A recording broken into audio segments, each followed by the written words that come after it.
Good morning all of you.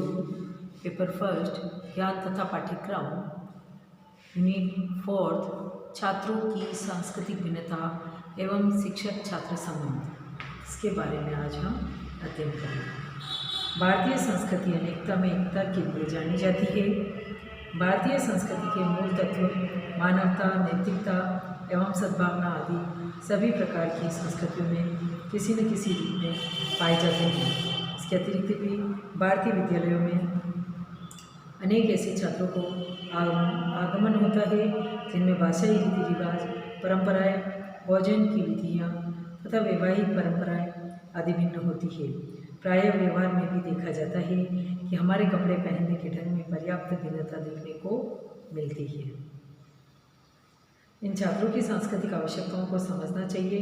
जब संपूर्ण सांस्कृतिक भिन्नताओं के बारे में शिक्षक समझ ले तब उसको आवश्यकताओं के अनुरूप छात्रों से संबंध बनाने चाहिए, अर्थात उनके सांस्कृतिक विकास हेतु प्रयास करना चाहिए, जिससे सांस्कृतिक भिन्नता किसी भी रूप में छात्रों के सर्वांगीण विकास में बाधा न उत्पन्न कर सके। शिक्षक द्वारा छात्रों की सांस्कृतिक भिन्नता को समझते हुए उनके साथ कार्य, व्यवहार एवं इसके आधार पर पाठ्यक्रम निर्माण की प्रक्रिया को निम्न रूप में स्पष्ट किया जा सकता है। परंपरा संबंधी भिन्नता एवं शिक्षक छात्र संबंध। एक शिक्षक को छात्रों की परंपरागत संबंधी भिन्नताओं पर विशेष रूप से ध्यान देना चाहिए, क्योंकि कुछ परिवारों में परंपराओं में पूर्ण विश्वास रखा जाता है तथा उन परंपराओं के पालन के लिए वो अपने प्राण न्यौछावर कर सकते हैं।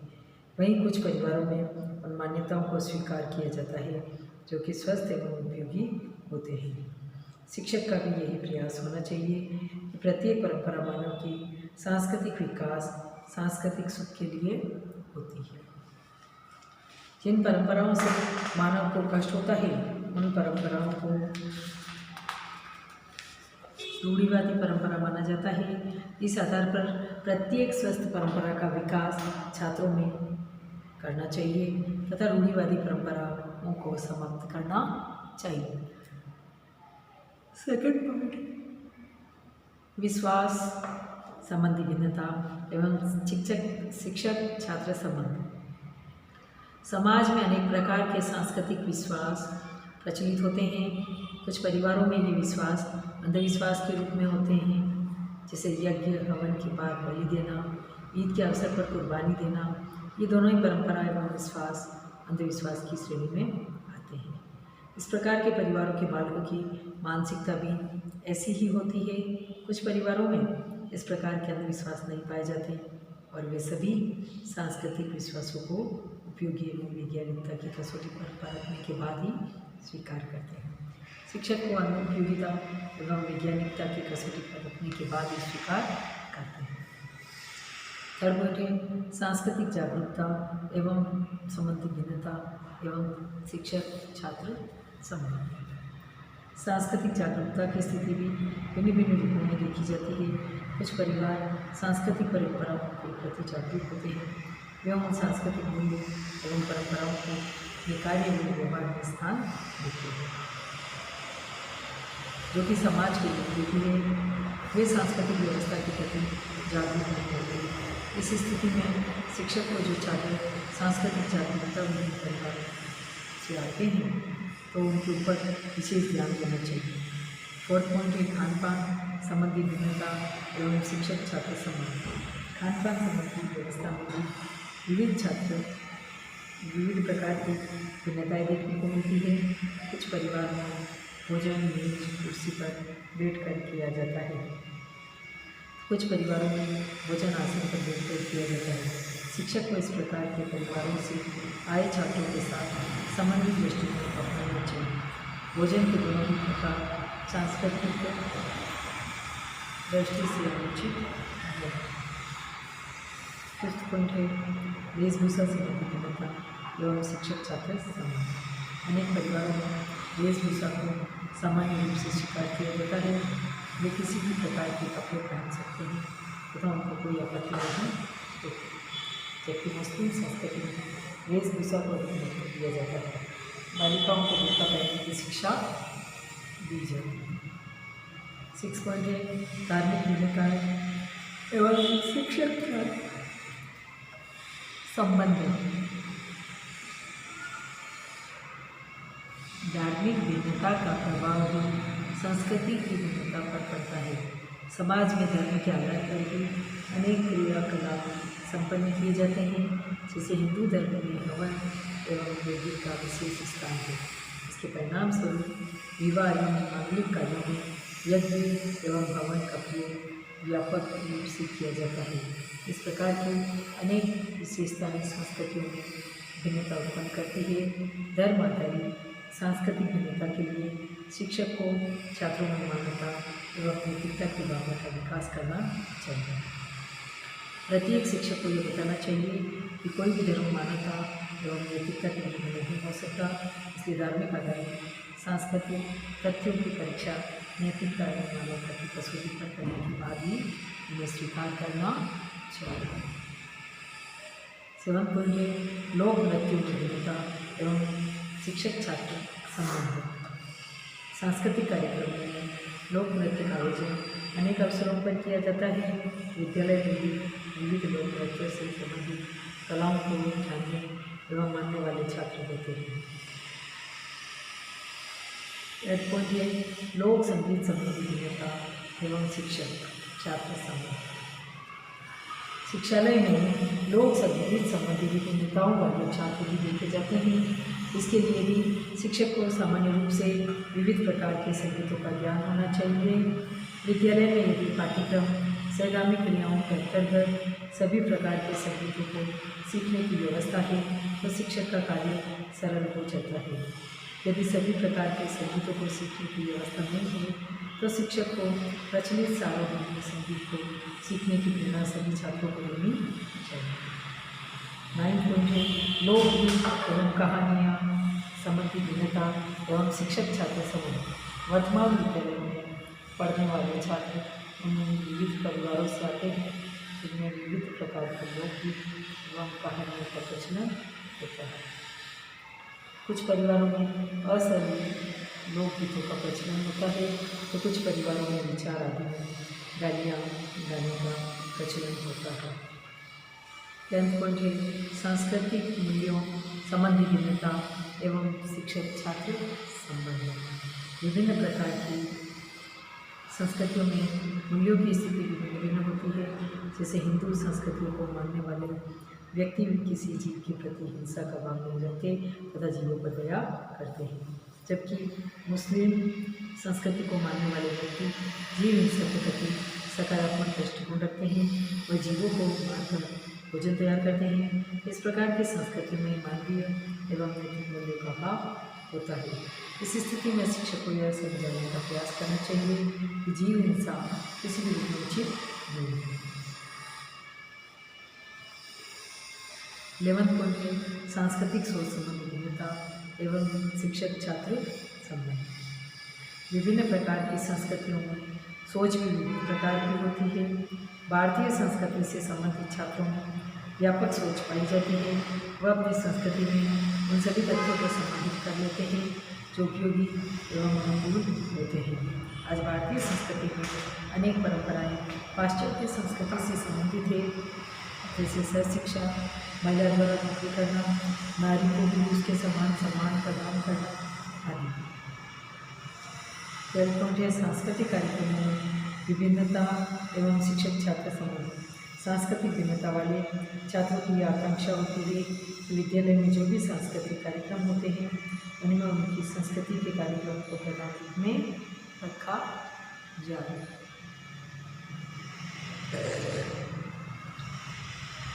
द्वितीय प्रत्येक अभिभावक ये चाहता है कि समाज में होने वाले सांस्कृतिक कार्यक्रमों में शिक्षकों का सहयोग हो। इस प्रकार की स्थिति में शिक्षक द्वारा समन्वित दृष्टिकोण को स्थान देना चाहिए। प्रत्येक शिक्षक को समान रूप से आयोजित होने वाले सामाजिक एवं सांस्कृतिक कार्यक्रमों में भाग लेना चाहिए तथा छात्रों के मन में भाव कम करना चाहिए। उपरोक्त विवेचन से यह स्पष्ट हो जाता है कि एक कुशल शिक्षक द्वारा छात्रों की विविध प्रकार की गतिविधियों को समझना चाहिए। उनकी सामाजिक, आर्थिक एवं सांस्कृतिक विभिन्नता को समझकर ही शिक्षक छात्रों की शैक्षिक आवश्यकताओं की पूर्ति कर सकता है, तभी वह पाठ्यक्रम में सांस्कृतिक विभिन्नताओं को समावेशित करने में अपना योगदान दे सकता है। छात्रों की सांस्कृतिक भिन्नता एवं शिक्षक छात्र संबंध। शिक्षक द्वारा छात्रों की सांस्कृतिक भिन्नता को समझते हुए उनके साथ कार्य व्यवहार एवं इसके आधार पर पाठ्यक्रम निर्माण की प्रक्रिया को निम्न रूप से स्पष्ट किया जा सकता है। परंपरा संबंधी भिन्नता एवं शिक्षक छात्र संबंध।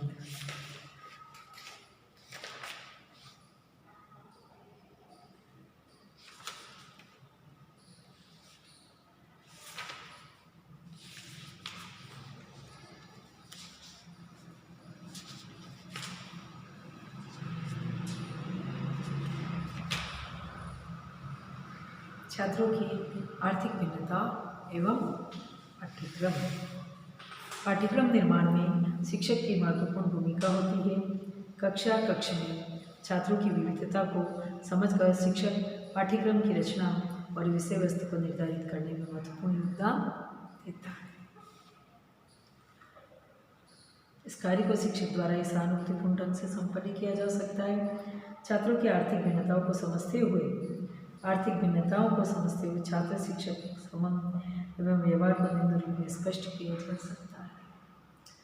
आर्थिक स्थिति में भिन्नता एवं शिक्षक छात्र संबंध।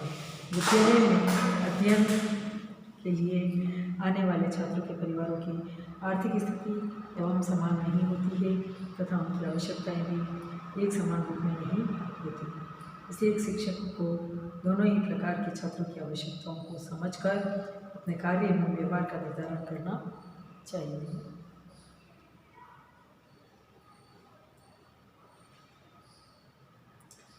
जैसे एक छात्र गरीब परिवार से उसके बाद पेंसिल और रबर की उपलब्धता नहीं हो पाती है, तो शिक्षक को उसके लिए रबर एवं पेंसिल की व्यवस्था सामुदायिक स्रोतों से प्राप्त धन से करनी चाहिए। या जो छात्र उच्च आर्थिक स्थिति वाले परिवारों से, उनमें इस प्रकार के भाव पैदा करने चाहिए कि वे गरीब छात्रों की सहायता करने में अपनी रुचि का प्रदर्शन करें। सेकंड पॉइंट है आर्थिक आवश्यकताओं में भिन्नता एवं शिक्षक छात्र संबंध।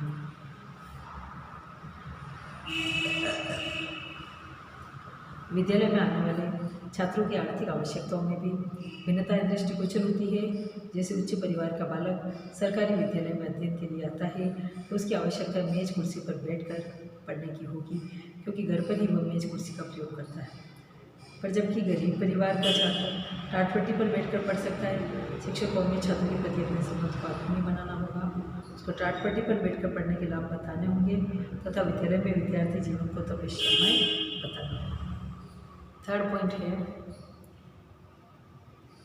परिवार के व्यवसायों में भिन्नता एवं शिक्षक छात्र संबंध।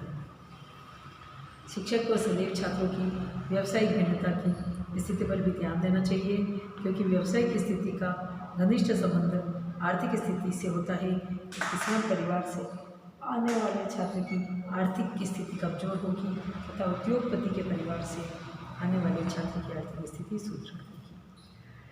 फोर्थ पॉइंट है आय के स्रोत संबंधी भिन्नता एवं शिक्षक छात्र संबंध। प्रायः परिवारों में आय के स्रोत में भी भिन्नता पाई जाती है। एक ही परिवार में माता पिता दोनों व्यवसाय में होते हैं। ऐसे परिवार के बालकों की आर्थिक स्थिति सुदृढ़ होती है। इस प्रकार के बालकों की आवश्यकता प्रेम एवं आत्मीयता होती है।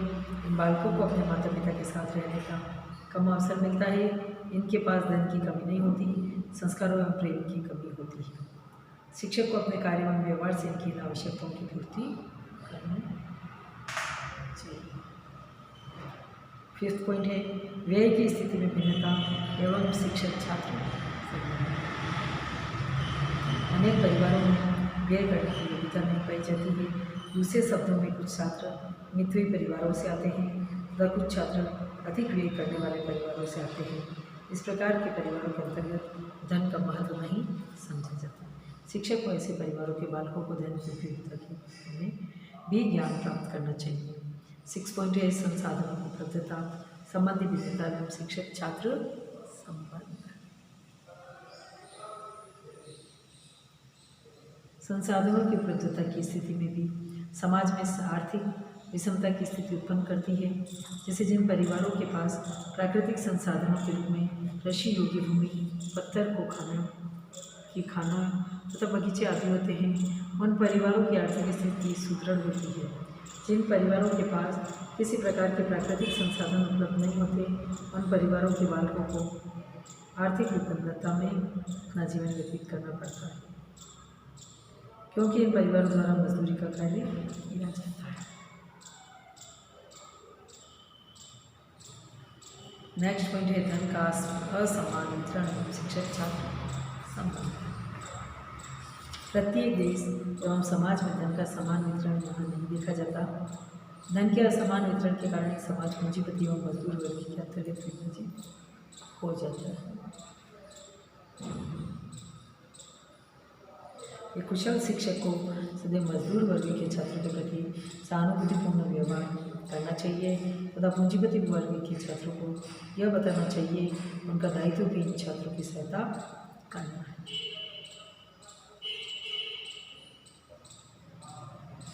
पूंजीपतियों से समय समय पर विद्यालय के लिए सहयोग की प्रार्थना करनी चाहिए। 8वां पॉइंट है आर्थिक दृष्टिकोण संबंधी भिन्नता एवं शिक्षक छात्र संबंधी। कुछ परिवारों में धन को आवश्यकता से अधिक महत्व दिया जाता है। इसका प्रभाव इन परिवारों के बालकों पर भी देखा जाता है।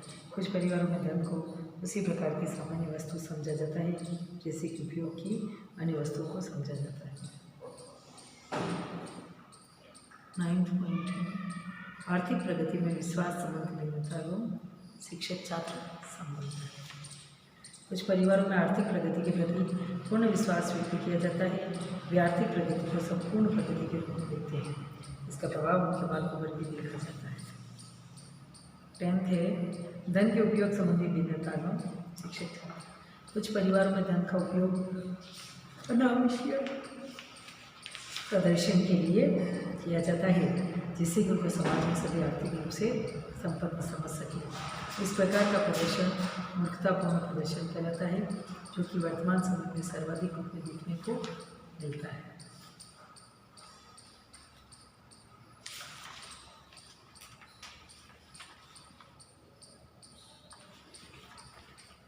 आर्थिक विकास संबंधी भिन्नता एवं शिक्षक छात्र संबंध। शिक्षक को यह प्रयास करना चाहिए कि धन के संबंध में भ्रामक धारणाओं को समाप्त करें और सामान्य रूप से कुछ परिवारों में धन को लक्ष्मी एवं कुबेर महाराज का स्वरूप समझा जाता है। इसके लिए विविध प्रकार के यज्ञ एवं अनुष्ठान किए जाते हैं। लास्ट पॉइंट है आर्थिक जागरूकता संबंधी भिन्नता एवं शिक्षक छात्र संबंध। इन सब उपयुक्त विवेचन से यह स्पष्ट होता है कि विद्यालय में विविध आर्थिक सोच, आर्थिक विश्वास एवं आर्थिक स्थितियों से संबंधित परिवारों से बालक अध्ययन के लिए आते हैं। कि कुशल शिक्षक का यह दायित्व बनता है कि उसके द्वारा उनकी आर्थिक भिन्नताओं को समझने का प्रयास करें।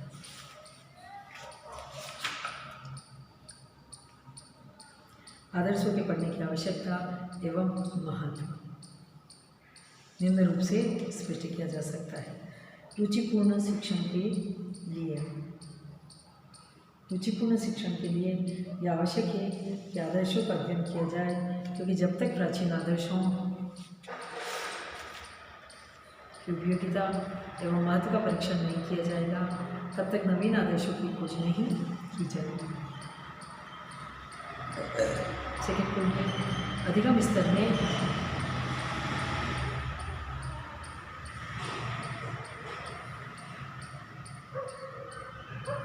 स्थायित्व। अधिगम स्तर के स्थायित्व के लिए यह आवश्यक है कि शिक्षक द्वारा आदर्शों का अध्ययन किया जाए। इसका प्रमुख लाभ अधिगम स्तर के स्थायित्व के विकास में होगा। जब शिक्षक आदर्शों को पढ़ता है तो वह उन आदर्शों को शिक्षण में प्रयुक्त करता है जो अधिगम को स्थायी स्वरूप प्रदान करते हैं। थर्ड पॉइंट है शिक्षण तकनीकी का प्रयोग। शिक्षण तकनीकी के प्रयोग के संदर्भ में आदर्शों को पढ़ना आवश्यक है।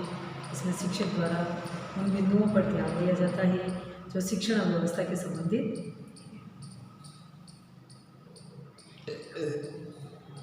फोर्थ पॉइंट है परिस्थितियों के अनुसार शिक्षण।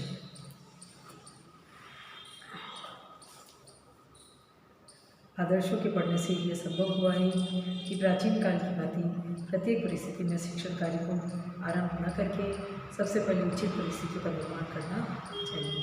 फिफ्थ पॉइंट है परंपरागत शिक्षण प्रक्रिया का समापन। आदर्शों के पढ़ने एवं उनके विश्लेषण करने से उन शिक्षण व्यवस्थाओं और प्रक्रियाओं को समाप्त कर दिया जाता है जो कि वर्तमान समय में प्रासंगिक नहीं है, जिनकी कोई शैक्षिक उपयोगिता नहीं है। नेक्स्ट है नवीन तथ्यों की खोज, उचित संप्रेषण, छात्रों की योग्यता के अनुकूल शिक्षण, समाज के अनुकूल शिक्षा, स्वाभाविक शिक्षा का विकास, छात्रों का सर्वांगीण विकास और पाठ्यक्रम का स्वरूप, मनोविज्ञान के अनुकूल व्यवस्था, आत्मीय संबंधों की स्थापना। इन सभी उपरोक्त विवेचन से यह स्पष्ट होता है कि आज के शिक्षा प्रणाली के विकास में आदर्शों के पढ़ने एवं उनके विश्लेषण का महत्वपूर्ण स्थान है। यदि कोई शिक्षक इन आदर्शों को नहीं पढ़ता तथा इनका विश्लेषण नहीं करता तो वर्तमान शिक्षा प्रणाली का श्रेष्ठ विकास संभव नहीं है। आदर्शों को पढ़ने के प्रमुख बिंदु।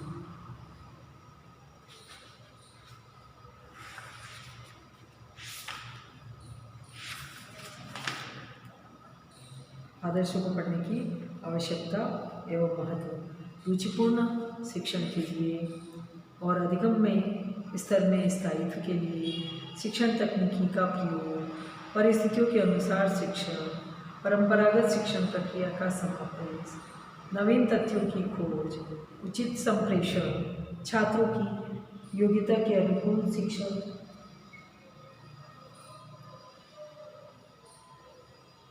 समाज के अनुकूल शिक्षा, स्वाभाविक शिक्षा का विकास, छात्रों का सर्वांगीण विकास, पाठ्यक्रम का स्वरूप, मनोविज्ञान के अनुकूल व्यवस्था। नेक्स्ट है आत्मीय संबंधों की स्थापना।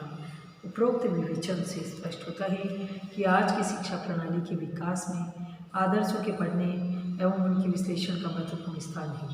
यदि वे शिक्षक इन पूर्व आदर्शों को नहीं पढ़ता, इनका विश्लेषण नहीं करता तो वर्तमान शिक्षा प्रणाली का श्रेष्ठ विकास संभव नहीं है। इसलिए आदर्शों को पढ़ना तथा उनमें आवश्यक सुधार करना एक शिक्षक का प्रमुख दायित्व है। इसके द्वारा ही वह अपने छात्रों की उचित शिक्षण प्रदान कर सकता है तथा उनके अधिगम स्तर पर उच्च बना सकता है। आदर्शों को पढ़ने के मुख्य बिंदु। लास्ट शिक्षा क्रम। फर्स्ट है शिक्षण विधि।